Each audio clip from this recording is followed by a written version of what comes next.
Live from downtown St. Joseph, you're watching News Press Now. Good evening. Thanks for joining us tonight for News Press Now. I'm Charles Christian.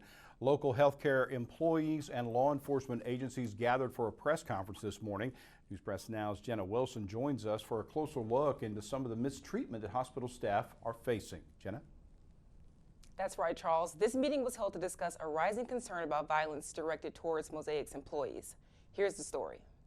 Mosaic Life Care has seen a dramatic increase in violent incidents on its campus, and hospital leaders are working with local law enforcement agencies to address the problem.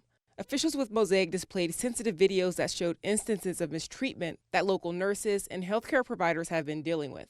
Chief Nursing Officer Rebecca Bledsoe said this year alone, caregivers have experienced punches to the face, broken bones, blows to the head, verbal and mental abuse, along with other violent acts from patients. We have some that are still off of work due to injury sustained when one of these events has occurred. So it can be anything from it's short and they're back up on the floor, but it also can be several weeks that they're out of work for, ultimately deciding if this is the right field for them to stay in. Mosaic CEO Mike Porras says the amount of employees losing passion for the medical field is concerning, and officials say they are putting a stop to the rising mistreatment now. We give great care. Our staff does a great job of giving that care, but they shouldn't have to worry about their own safety. We cannot allow this anymore, and so we are encouraging our staff to press charges.